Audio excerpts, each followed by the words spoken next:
சேதுபதிக்கு விலாசம் கொடுத்தவர். அடுத்து உதயநிதிக்கு உயர்ந்த இடத்தை வழங்க காத்திருக்கும் கண்ணே கலைமானே படத்தின் இயக்குனர், தமிழ் பற்றாளர், எங்களது இயக்குனர் சீனு ராமசாமி அவர்களை இப்போது பேச அழைக்கிறோம்.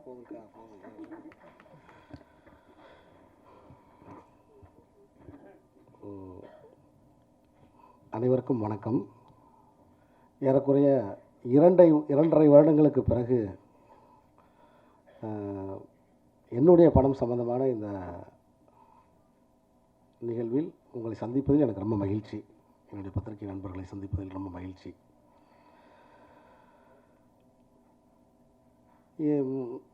தர்மதுரைக்கு பின்னாடி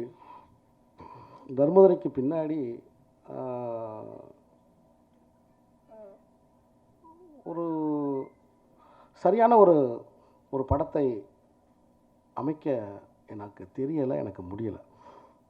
என்னால் கன்வின்ஸ் பண்ண முடியலை யாரையுமே. சரியான வார்த்தையில் சொல்லணும்னா, தர்மதுரை அவ்வளோ பெரிய வெற்றி அடைஞ்சதுக்கப்புறமும் என்னைய சப்பானியாக தான் பார்த்தாங்க. ஆனால் ஒரே ஒரு ஆள் மட்டும் என்னை கோபால்னு கூப்பிட்டான். கோபால் சார்னு கூப்பிட்டான். அது வேறு யாருமில்ல, மக்கள் செல்வன் விஜய் சேதுபதி. மறுபடியும் என்னை தேடி வந்து மாமனிதன் ஒரு படம் நம்ம பண்ணுவோம். ஸோ அந்த கதையெல்லாம் ரெடி பண்ணி அதுக்கு தயாராகிட்டு இருந்தேன். அது கொஞ்சம் சேதுடைய தேதிகள், நிறைய படங்கள் கமிட் பண்ணிட்டு அதில் கொஞ்சம் நமக்கு தேதிகள் தள்ளி வந்தது. சரி, நம்ம கொஞ்சம் காத்திருந்தால் இதை பண்ணணும் அப்படின்னு அந்த காத்துக்கிட்டு இருக்கிற அந்த நேரத்தில் நான் அடிக்கடி ஏறக்குறைய வந்து எப்படி தென்மேற்கு பருவக்காற்று முடிஞ்சிட்டு 2 வருடம் நான் இருந்த அந்த காலத்தில் என்னை அழைத்து எனக்கு அந்த நீர்ப்பறவை வாய்ப்பை எனக்கு தந்தாங்களோ, அதே போல் எனக்கு செண்பகமூர்த்தி என்னை கால் பண்ணார். கால் பண்ணி அப்புறம் உதய் சார்ட்ட நான் பேசினேன். இந்த படம் உருவாவதற்கு அடிப்படையான காரணம் முதலில் வந்து ரெட் ஜெயின் மூவிஸில் இருக்கக்கூடிய செண்பகமூர்த்தி சார். அவரை நான் எப்பொழுதுமே மறக்க மாட்டேன். ஏன்னா அவர் தான் இந்த வாய்ப்பை முதல்ல உருவாக்கினார். 2 பேரையும் உட்கார வச்சு நீங்கள் இந்த படத்தை பற்றி பேசுங்க அப்படின்னு எனக்கு ஒரு சந்தர்ப்பத்தை உருவாக்கினார். ஏன்னா ஒன்று கேட்டார். என்ன கேட்டார்னா, ஒரு லோ கிளாஸ் சாங் வைசின்னாரு. குத்து சாங் வை அப்படின்னு சொல்லி கேட்டார். அண்ணே, படத்தில் இடம் இல்லைண்ணே, எங்கே வைக்கிறதுன்னு தெரியலண்ணே, இல்லை செகண்ட் ஹாஃபில் கண்டிப்பாக வேணும். இல்லைண்ணே, எங்கே வைக்கிறதுன்னு தெரியலண்ணே. எனக்கு அவருக்கு சமாளிக்க முடியலை. அவரோட அன்பு பார்த்தா ஷூட்டிங் ஸ்பாட்டில் வந்து நிற்கிறாரு. நான் போய் இதை வந்து உதய் சார்ட்ட சொல்லி, சார் ஸ்கிரிப்டில் வந்து இந்த இடத்துல வந்து சாங் கேட்குறாங்க சார், அவர் எதிர்பார்க்குறாரு, நான் இதை எப்படி நான் அவர்கிட்ட சொல்லி நான் அதெல்லாம் சொல்ல விரும்பலை. நான் உடனே கோவப்படுறேன். நான் சிரிச்சுக்கிட்டே இருக்கார். நான் ஆறுமுகத்தை கூப்பிட்டு, அவர் ஊருக்கு போகலையான்னு கேட்குறேன். இல்லை, அவர் ஷூட்டிங் முடிஞ்சு தான் போவாராம், இங்கேயே தான் இருப்பாராம். உடனே ஃபஸ்ட்டு அவர் வந்தார். அதுக்கப்புறம் பார்த்தா குணான்னு ஒருத்தர், அவர் நண்பர், அவர் விநியோகஸ்தர், அவர் அனுப்புகிறார் கிட்ட. பாட்டு டியூன் போட்டுக்கிட்டு இருக்காங்க என்கிட்ட. பாட்டு டியூன் போட்டு, ஏன்னா அந்த கதையில் அந்த இடத்துல இல்லை. இருந்தால் நம்ம ஒரு பாடல் அப்படி உருவாக்கி நம்ம அங்கே வச்சிடலாம். ஸோ அந்த இடத்துல இல்லை. ஒன்றும் ரொம்ப கோவமாக கூட அவர் முன்னாடி வந்து நின்ட்டார். ரொம்ப கோவமாக அவரை பார்த்து, அண்ணே பேரறிஞர் அண்ணா பேசிக்கிட்டு இருக்காருண்ணே, இந்த இடத்துல நம்ம சில்க் சுமிதாவை ஆட விட முடியுமாண்ணே, புரிஞ்சுக்கோங்கண்ணே அப்படின்னு. அவர் சிரிச்சுட்டு தள்ளி நின்று பார்த்தாரு. வரும்போது குனிஞ்சு வர்ற, வாய்ப்பு கொடுத்தவொடனே நிமிர்ந்து பார்க்குறியா அப்படின்ட்டு தள்ளி நின்று பார்த்தாரு. அப்புறம் பார்த்தேன், வேறு வழியே இல்லை. அவரை பிடிச்சிட்டு சார் அப்படி நான் சொல்லிக்கிறேன் நண்பர்களே, நான் வந்து பெண் கதாபாத்திரங்களை மையமாக கொண்ட ஒரு படத்துக்கு கதாநாயகனாக நடிக்கிறேன் அப்படின்னு சொன்ன அவருடைய உதயநிதி அவர்களின் பெருந்தன்மைக்கு என்னுடைய நன்றியை சொல்லுகிறேன். இல்லைன்னா இந்த படம் உருவாகவே முடியாது, வாய்ப்பே கிடையாது. மற்ற கதாபாத்திரங்கள் எதுவுமே வெளியில் தெரிஞ்சிடக்கூடாது அப்படிங்கிற ஒரு சூழல் தான் இன்றைக்கி இருக்குது. ஆனால் மற்ற கதாபாத்திரங்கள் நல்லா ஸ்ட்ராங்காக இருக்கிற ஒரு கதையில் நம்மளும் நடிக்கணும் அப்படிங்கிற அந்த பெருந்தன்மை, அதுவும் பெண்களை முன்னிறுத்துகிற ஒரு படத்துக்கு அந்த, அதாவது புறானா அப்படி பிடிச்சி விட்டால் பறக்கணும். அழகாக என் கையில் வந்து அப்படி உட்காந்துச்சு. அப்படி பறக்க விட்டேன். படன்னு சரகை விரித்து பறந்துச்சு. அந்த புறா வேறு யாரும் இல்லை, என்னுடைய நண்பர் உதயநிதி ஸ்டாலின் அவர்கள். அவரோட தொடர்ந்து நான் பேசும்பொழுது ஒரு விஷயத்தை நான் கவனிச்சுக்கிட்டே வந்தேன். ரொம்ப இயல்பில் யதார்த்தமான ஒரு நடிகர் அவர். ஏன்னா நான் ஏதோ பத்திரிக்கை அவர் எனக்கு வாய்ப்பு கொடுத்துட்டாருன்றதுக்காக நான் அவரை வாய்ப்பு கொடுத்துட்டாரு, இந்த சந்தர்ப்பத்தை உருவாக்கி கொடுத்துட்டாரு அப்படின்றதுக்காக நான் வந்து அவரை புகழ்ன்றதுக்காக நான் சொல்லலை. மாட்டுக்கு கொம்பு இருக்குது, ஆனால் அதை போய் செவத்தை முட்டிகிட்டு இருந்திருக்கு. நான் சொல்கிறது உங்களுக்கு புரியும்னு நினைக்கிறேன். மாட்டுக்கு நல்ல கொம்பு இருக்குது, முட்டுனா முட்டுது, ஆனால் அது போய் செவத்தை முட்டியிருக்கு. இது மாதிரி யதார்த்தமான கதைக்களங்களை கொண்ட படங்கள் ஒரு 10 படங்கள் அவர் நடித்தாருன்னா தமிழ் சினிமாவில் அசைக்க முடியாத ஒரு சக்தியாக அவர் இருப்பார். அப்படிங்கிறது இந்த படத்தை இயக்கும் போது நான் உணர்ந்து கொண்டேன். அவ்வளவு இயல்பான, ஏன்னா நடிப்புங்கிறதே ரியாக்ஷன் தான், அந்த அந்த சூழலுக்கான வினை தானே. அவ்வளோ அழகாக அந்த உடம்புலையும் கிளிசரின் போடாமல் அழுகிற ஒரு நடிகர். எல்லோரும் கிளிசரின் போட்டு தான் அழுகிறாங்க. கிளிசரின் போடுங்க. நான் அவ்வளோ விஷயங்கள் அவர்கிட்ட மனந்திறந்து பேசுவேன். ரொம்ப ஒரு ஜனநாயக பூர்வமானவர். பாருங்கள், படப்பிடிப்பு தளத்தில் நான் வந்து மக்கள் திலகம் எம்ஜிஆர் அவர்களை பற்றி, அவருடைய வள்ளல் தன்மையை பற்றி அவர்கிட்ட பேசிக்கிட்டு இருப்பேன். அவர் கேட்டே இருப்பார். கேட்டே வந்துட்டு, ஆமாங்க, ஆமாம் சார் அவர் இறந்தப்போ எங்கள் வீட்டில் இருக்கிறவங்களாம் அழுதாங்க அப்படின்னு என்கிட்ட சொன்னார். இப்படி இதுதான் எனக்கும் அவருக்குமான அந்த உறவு. எனக்கும் அவருக்கு எதுனாலும் அவர்கிட்ட நான் பகிர்ந்துக்குருவேன். ஸோ இந்த படத்தை ஆரம்பிக்கும் போது கொஞ்சம் எனக்கு ஒரு தயக்கம், பதட்டம் இருந்துச்சு. அது ஏன்னா நகரத்து படமாக நடிச்சுக்கிட்டு இருக்காப்புல.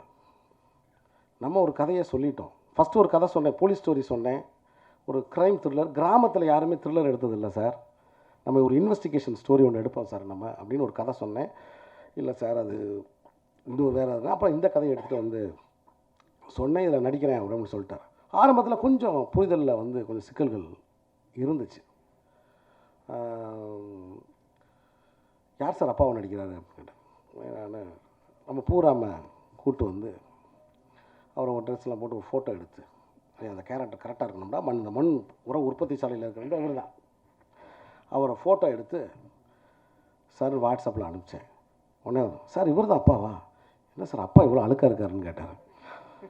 நான் கொஞ்சம் பதட்டமாயிட்டேன். டேய் தயவுசெய்து இதை பூராம்கிட்ட மட்டும் சொல்லிடாதீங்க, ஒரு மகத்தான கலைஞன், நாகையா மாதிரி ஒரு நடிகன், தயவுசெய்து அப்படி சொல்லிடாதீங்க. அவர் படங்கள் அப்படிப்பட்ட படங்களில் அவர் வந்து அப்பாக்களை வந்து அவர் பார்த்துருக்காரு. ஸோ அதனால் அவர் ஏதோ கேட்குறாரு. இல்லை சார் இது கரெக்டாக இருக்கும் சார். சரி ஓகே சார் அப்புறம் டக்குன்னு நான் பயந்துட்டேன். நாளைக்கு தான் காஸ்டியூம் எடுக்கவே போகிறேன். நான் டக்குன்னு என்ன பண்ணிட்டேன், தம்பி இங்கே வா, நேராக போய் நல்ல ரிச்சான ஷூவு, ஜீன்ஸ் பேண்ட்டு, நல்ல சோலாபுரி செப்பல் இதெல்லாம் எடுத்துக்க, இதை அவர்கிட்ட கொண்டு போய் இதான் உங்கள் காஸ்டியூம்னு கொடுத்துட்டு அவர் போட்டு பார்த்துடட்டும். பார்த்துறா கேர்ஃபுல்லாக ஹேண்டில் பண்ணுங்கள், ஷூட்டிங் ஸ்பாட்டுக்கு கொண்டு வந்துருங்க, நம்ம மொத்ததாக பார்த்துக்குறோம் நம்ம. சரி ஓகே என்ன கொண்டு போயிட்டேன். டக்குனு சார் கிராமத்து படம் நீங்கள் இதெல்லாம் ரொம்ப ரிச், அங்கே ஒரு கிளவராக இருக்கார்.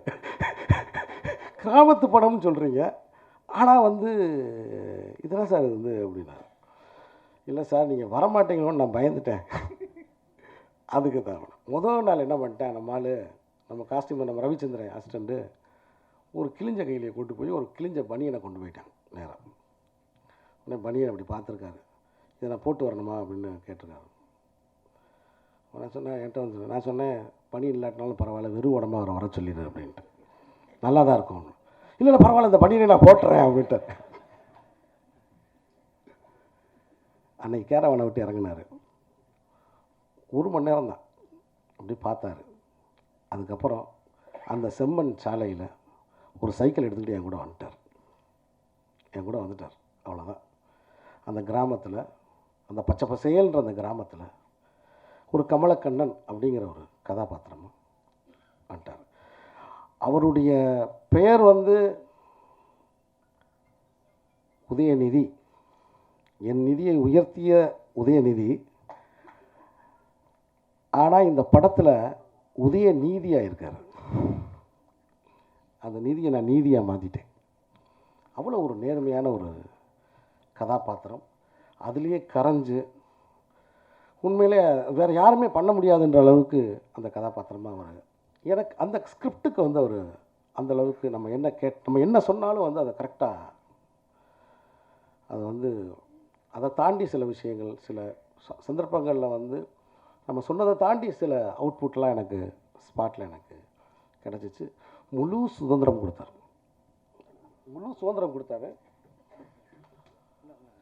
நல்ல படத்தை அண்ணன் செண்பகமூர்த்தி நல்லா செலவழித்து படத்தை எடுசீன்னு ஏன் ரொம்ப சிக்கனமாக எடுக்கிற அப்படின்னு சொல்லுவாப்புல. ஆனால் நல்லா பண்ணுங்கன்னாங்க. நமக்கு எப்பவுமே வந்து அப்படி நம்ம வந்து சேலையை கொண்டு வந்து கவுன் தைக்கிற ஆள் கிடையாது. தைக்கிறதே கவுன் தான். சில நேரம் கர்ச்சிப்லாம் நான் கவுன் தைச்சிருக்கேன். அதனால் என்ன தேவையோ அதை மட்டும் நேர்மையாக, ஏன்னா அந்த நேர்மையும் நியாயமும் இருக்கும் பட்சத்துலேயே ஒரு படம் ரிலீஸ் ஆகிறதுக்கு 2 வருஷம் ஆகுது நம்ம எடுக்கிறதுக்கு, வாய்ப்பு வர்றதுக்கு, உருவாகிறதுக்கு. ஸோ நம்ம வந்து அப்படிலாம் நம்ம செலவழிக்க முடியாது அப்படின்ட்டு அந்த கதைக்கு என்ன தேவையோ அதை நம்ம எடுத்துக்கிட்டோம். மிக சிறப்பாக இந்த கதைக்கு அவர் ஒத்துழைப்பு கொடுத்தாரு. படமாகிறதுக்கு கடைசி வரைக்கும் நிறைய கேள்வியாக கேட்டுகிட்டே இருப்பார் ஸ்பாட்டில். இது எப்படி சார், அது எப்படி சார், சார் இவர் ரொம்ப நல்லவராக இருக்கார் சார், எப்படி சார், இப்படி ஏதாவது ஒன்று கேட்டுக்கிட்டே இருப்பார்.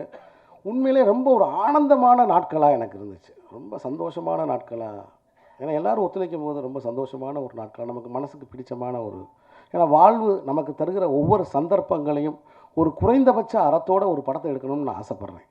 ஒன்றும் கிடையாது. நம்ம கோயம்பேடு மார்க்கெட்டில் ஒரு நாட்டுக்கோழி முட்டை விற்கிற ஒரு தாய், ஐயா இந்த முட்டையை வாங்கிட்டு போயா, பிள்ளைகளுக்கு கொடுக்கலாமா, நீ வாட்டு முட்டையை கொடுத்துடாத, நல்ல முட்டையை எடுத்துகிட்டு போயா அப்படின்னு சொல்லுதில்ல. அந்த தாயோட கனிவான குரலை நான் சொல்கிறேன். என் படம் ஏமாத்தாது, என் படம் மக்களை ஏமாத்தாது. தவறான படமும் என்னால் எடுக்க முடியாது, அவ்வளோதான். அதே மாதிரி தமன்னா அது ஒரு நல்ல ஆன்மா, அவ்வளோதான். அதுக்கு மேலே நான் என்ன சொல்கிறது, ஒரு நல்ல ஆன்மா. இல்லைன்னா ஒரு காட்சியை கேட்டு தானாக கண்கலங்க முடியுமா? ஒரு காட்சியை சொன்ன உடனே அப்படியே அதை புரிஞ்சுக்கிட்டு, நான் சொல்கிற அறவுரை ஆங்கிலத்தில், சில நேரம் தமிழில், அதை புரிஞ்சுக்கிட்டு அதை செய்ய முடியாது. ஒரு நல்ல சோல், குட் சோல். சரஸ்வதி சம்மணம் போட்டு மனசில் உட்காந்துருக்கு அந்த பொண்ணுக்கு, கலை அரசி. இந்த படத்தில் அப்படி ஒரு யதார்த்தமான ஒரு ஒரு நடிகையாக வந்து அவங்க பண்ணியிருக்காங்க. டைமிங், நேரம் தவறாமை, காலம் தவறாமை, என்ன காஸ்டியூமு அது. நான் அந்த அந்த அந்த கேரக்டர் சம்மந்தமான வடிவம், ஏன்னா பல விஷயங்களை நான் நிறைய விஷயங்கள் சொல்ல முடியாது. முன்னாடி சொன்னால் இந்த படம் நடக்காது. அவங்ககிட்ட கதை சொல்லும்போது லைட் அவங்க கேரக்டர் தூக்குறது, வடிவுக்கரசியம்மாட்ட கதை சொல்லும்போது வடிவுக்கரசியம்மா கேரக்டர் அப்படி தூக்குறது. சில ரெஃபரன்ஸுக்கெல்லாம் நம்ம எடுப்போம், இதெல்லாம் நம்ம வந்து வெளியில் சொல்ல முடியாது. இன்னொன்று, எனக்கு முழு சுதந்திரமும் ஒரு கருத்து சுதந்திரமும் எனக்கு தரப்பட்ட ஒரு ஒரு ஒரு நிறுவனம்னா அது ரெட் ஜெயண்ட் தான். அதில் எந்த மாற்று கருத்தும் கிடையாது. அப்போ ஸோ தமன்னாவோட கேரக்டர் எப்படி இருக்கணும், ஒரு தைரியமான பொண்ணு. அப்படி தைரியமான பொண்ணா யாருமே இருக்கணும். டக்குன்னு என் மைண்டில் வந்தது மறைந்த முதல்வர் ஜெயலலிதா அம்மையார் அவர்கள். டக்குன்னு என் மைண்டில் வந்தாங்க. ஏன்னா அப்போ அவங்களுடைய நடை, அவங்களுடைய உடை, அவங்க எப்படி பார்க்குறாங்க, டக்குன்னு இன்டர்நெட்டில் போய் பழைய ரெஃபரன்ஸ்லாம் எடுத்த உடனே தான் இந்த ஃபுல் கப்ஸ் அவங்க அந்த பார்த்தா அவங்க வந்து அந்த இது வரைக்கும் போகிற அந்த ட்ரெஸ்ஸு, அந்த காலர் வச்ச ஷர்ட், இதெல்லாம் அந்த ரெஃபரன்ஸ்லாம் எடுத்து, இதெல்லாம் நான் வெளியில் சொல்லலை, சொல்ல வேண்டிய தேவையும் இல்லை. அது படத்தில் வந்து அவங்க பேரையும் நம்ம குறிப்பிடவும் முடியாது. ஸோ அதை நான் சொல்லலை. இதற்காக மற்றவர்கள் யாரும் என் மீது கோபித்துக் கொள்ளக்கூடாது. இது ஒரு படைப்பாளியோட சுதந்திரம். ஒரு படைப்பாளி ஒரு கதைக்கு தேவையான சில விஷயங்கள். ஸோ அந்த கதாபாத்திரத்துக்கு ஒரு இன்ஸ்பிரேஷனாக அந்த அம்மாவை எடுத்துக்கிட்டு தான் அவர் அதை தமன்னா அதுக்கு ஜஸ்டிஃபிகேஷன் அவங்க அதை செஞ்சாங்க. ஆனால் உண்மையில் தமன்னா இல்லைன்னா நமக்கு வந்து இந்த படத்தை நல்லா கற்பனை பண்ணியே பார்க்க முடியலை.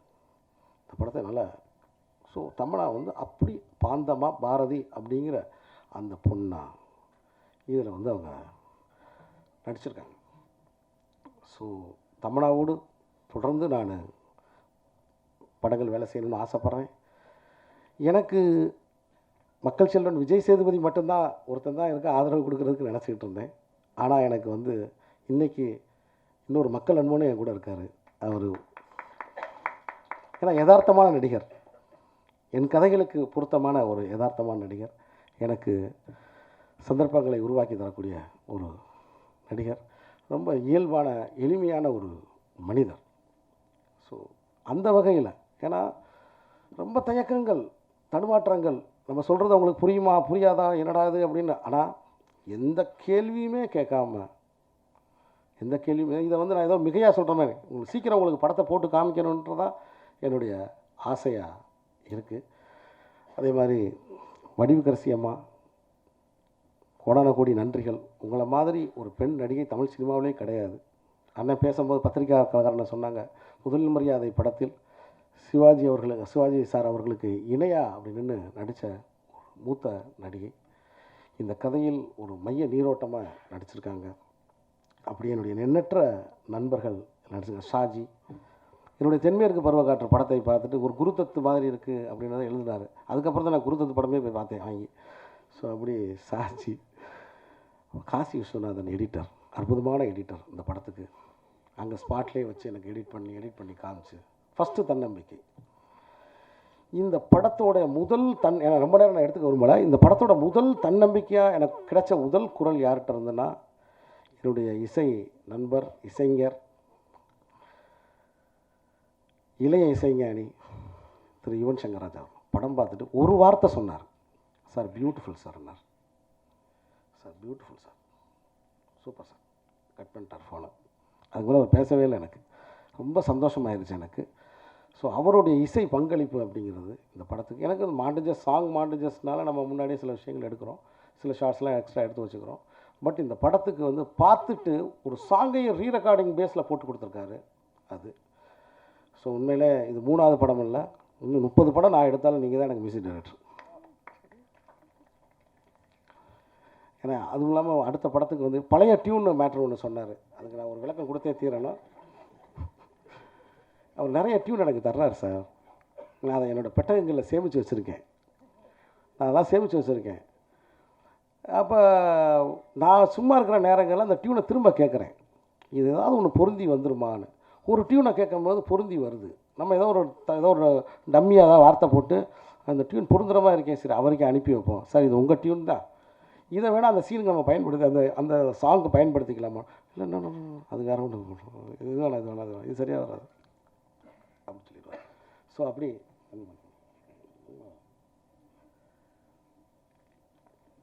அப்படி ஒரு எனக்கு கிடைச்ச ஒரு ரொம்ப உணர்ச்சிகளை கடத்தக்கூடிய அந்த ஒரு இசையாக வந்து எனக்கு மாமனிதன் படப்பிடிப்பு இப்போ தான் முடிச்சுட்டு வந்திருக்கேன். அந்த படத்துக்கு எனக்கு வந்து இசைஞானி அவர்களும் அவங்க 2 பேரும் சேர்ந்து மியூசிக் பண்ண போகிறாங்க அந்த படத்துக்கு. அவ்வளோ ஒரு நெகிழ்ச்சியாக எனக்கு இருக்குது, அவங்களோட அசோசியேட்டாக இருக்குது. இந்த 3 படங்கள் என் கூட அவர் வேலை செஞ்சு எனக்கு ஒரு பட வாய்ப்பு கொடுத்துருக்காரு. அவருக்கு என்னோடய நன்றிகளை நான் தெரியப்படுத்துகிறேன். நான் நிறைய பேருக்கு நன்றி சொல்லணும். ஏன்னா வசுந்தரா என்னுடைய முதல் படத்துடைய கதாநாயகி. அந்த படத்தில் முதலில் விமானத்தில் வந்த பெண் அது அவங்க தான். தென்மேற்கு பருவக்காற்று படம் எடுக்கும்போது அதில் விமானத்தில் வந்த முதல் நாள் வசுந்தராவுக்கு தான் நாங்கள் கார் ஏர்போர்ட்டுக்கு அனுப்பிச்சோம். மற்ற எல்லாருமே பஸ்ஸில் தான் போனோம். ஸோ அதிலிருந்து எனக்கு அவங்க மேலே நல்லா வரணும், நல்லா இருக்கணும். இந்த படத்துக்கு அப்புறம் அவங்க நல்ல ஒரு ஸ்ட்ராங்கான ஒரு உதய்சாருக்கு வந்து ஒரு பெண் தோழியாக வந்து அவங்க நடிச்சிருக்காங்க. ரொம்ப நீங்கள் படம் பார்த்தீங்கன்னா உங்களுக்கு தெரியும், ரொம்ப ஸ்ட்ராங்கான ஒரு கேரக்டர். அதுமாதிரி சரவண சக்தி, தென்னரசு, ஆர்ட் டைரக்டர் தென்னரசு. சரவண சக்தி நல்லா காமெடி இந்த படத்தில், ரொம்ப நல்லா தோழன் ஃப்ரெண்டு. அதனால தான் நம்ம ஃப்ரெண்டாக இருக்கானே, சரி வான்னு முன்னாடியே படத்தை பாடுறா சும்மா பாடுறான்னு காமிக்கிறது ரொம்ப தப்பாக போச்சு. ஏன் உதய் சாட்டா முந்திக்கிட்டு ஃபோன் பண்ணி நல்லா நடிச்சிருக்கீங்க இது வச்சுருக்கீங்க சொல்லி, இல்லைடா நம்ம ப்ரொடியூசர் நம்மளே பார்க்கல, நம்ம கூட நடித்த ஒருத்தன் பார்த்துருக்கானேன்னு. இந்த மாதிரி தேவையில்லாத வேலையெல்லாம் செய்யாதீங்கப்பா, அது நட்புக்கு மரியாதை கிடையாது. நீ வாட்ஸ்அப்பில் மெசேஜ் அனுப்பிச்சது எனக்கு இப்போ தான் தெரியுது, மேடையில் தான் எனக்கு தெரியுது. ஸோ அப்படி என்னோடய தம்பிகள் எல்லாமே நடிச்சிருக்காங்க. அது மாதிரி சந்திரன் பச்சைமுத்து என்னோடய அசிஸ்டண்ட். வாடா நான் போய் உன்னை பார்த்தேன், வா இங்கே வா, டக்குன்னு மேலே வா. வசுந்தராவின் கணவராக நடிச்சிருக்கார் அவர். ஒரு டைரக்டர், கொள்ளைக்காரன் படம் எடுத்த டைரக்டர் என்னோடய அசிஸ்டண்ட்டு இந்த படத்தில் நடிச்சிருக்காப்புல. ஸோ அப்படி ஒரு நல்ல ஒரு ஆரோக்கியமான ஒரு காற்று. அதே மாதிரி ரெட் ஜெயின் மூவிஸ் செண்பகமூர்த்தின்னே சார், முதல்ல சாராக இருந்தார், இப்போ அண்ணன் ஆகிட்டார் அவர், மறக்க முடியாது. நன்றி. ஆறுமுகம், 6 ஃபேஸ் ஆறுமுகம் படத்தில் நடிச்சிருக்காப்புல. அதே மாதிரி ராஜா, அப்படி நிறைய. இந்த படம் ஃபஸ்ட்டு அப்படி உருவாக்குறதுக்கு காரணமாக தயானந்தன், இயக்குனர் தயானந்தன் என்னை கூப்பிட்டு போய் ஃபஸ்ட்டு அவன் தான் பேச்சுவார்த்தைக்கே வருவான். காலையில் வாக்கிங் போக முன்னாடி வந்து நிற்பான், டக்குன்னு சார் கூப்பிட்றாங்க. அப்படி ஒரு மாதிரி சந்தோஷமான ஒரு நிகழ்வாக, முழு சுதந்திரத்தோடு ஒரு படைப்பாளியாக எனக்கு இந்த சந்தர்ப்பத்தையும் இந்த வாய்ப்பையும் எனக்கு உருவாக்கி தந்த திரு உதயநிதி அவர்களுக்கும், ஏன்னா நன்றின்னு ஒரு வார்த்தையில் சொல்ல முடியாது, நன்றின்னு ஒரு வார்த்தையில் இதை சொல்ல முடியாது. ஏன்னா அவ்வளவு ஒரு தவம் மாதிரி செஞ்ச ஒரு வேலை. ஸோ படத்தின் கதை பற்றியும் படத்தில் நாங்கள் என்ன மாதிரி அதெல்லாம் நான் எதுவுமே இங்கே பேசலை. நன்றி தான் நான் சொல்லியிருக்கேன் எல்லாருக்கும், என்னோட பணியாற்றிய எல்லாருக்கும் நான் நன்றி தான் சொல்லியிருக்கேன். ஸோ படத்தை பற்றிய கணிப்பு அது பத்திரிகை நண்பர்களாகிய நீங்கள் தான் அதை தரணும். நீங்கள் கசையடி கொடுத்தாலும் நான் அதை வாங்கிக்கிறேன், ஏன்னா மாலையாக போட்டாலும் அதை நான் வாங்கிக்கிறேன். ஸோ எல்லாத்தையுமே உங்கள் முடிவுக்கே நான் விட்டுறேன். இவ்வளோ நேரம் பொறுமையோடு இந்த உரையை கேட்டவங்களுக்கு என்னுடைய நன்றியை தெரிவிச்சுக்கிறேன். யார் ஜலந்தர் வாசன், ஜலந்தர் ஒரு ஷார்ட் ஃபிலிம் பார்த்தேன் நான், நரேஷ் எடுத்த, என்னோடய அசிஸ்டன்ட் நரேஷ் எடுத்த ஒரு ஷார்ட் ஃபிலிம் பார்த்தேன். நல்லா இருந்துச்சு, எங்கள் சாரோட ஒர்க்கு மாதிரி இருந்துச்சு, பாலுமகேந்திரா சாரோட ஒர்க்கு மாதிரி இருந்துச்சு. அதை பார்த்த உடனே வா ஷார்ட் ஃபிலிம் என்ன, இல்லை நானே ஷார்ட் ஃபிலிம் தான் எடுக்கிறேன் வா அப்படின்னு கூப்பிட்டு போயிட்டேன். ஸோ பிரில்லியண்ட்டான ஒரு கேமராமேன், ஒரு வளமான எதிர்காலம் அவனுக்கு உண்டு இந்த படத்துக்கு அப்புறம். ஸோ அப்படி நிறைய கலைஞர்கள், சிறிய வளர்ந்து வர வேண்டும்ன்ற தவிப்போடு இருக்கிற நடிகர்கள் நிறைய இந்த படத்தில் பங்கு பெற்றிருக்காங்க. ஸோ அவங்க எல்லாருக்கும் என்னோடய நன்றியை தெரிவிச்சுக்கிறேன். அதே மாதிரி ஒய்எம்சிஏ கிரவுண்டில் ஒரு அதிகாலையில் என்னை பார்த்து சீனு ராமசாமி, உதய் சார் நீங்களும் சேர்ந்து எப்போ படம் பண்ண போகிறீங்க அப்படின்னு என்னை முதல்ல கேட்டவர் ராஜா சங்கர் சார். ஸோ அவருக்கு இந்த நேரத்தில் நான் நன்றி தெரிவிச்சுக்கிறேன். அனைவருக்கும் வணக்கம். இந்த வீடியோ உங்களுக்கு பிடிச்சிருந்தா ப்ளீஸ் லைக் அண்ட் ஷேர் பண்ணுங்க. மறக்காம எங்க சேனலை சப்ஸ்கிரைபும் பண்ணுங்க.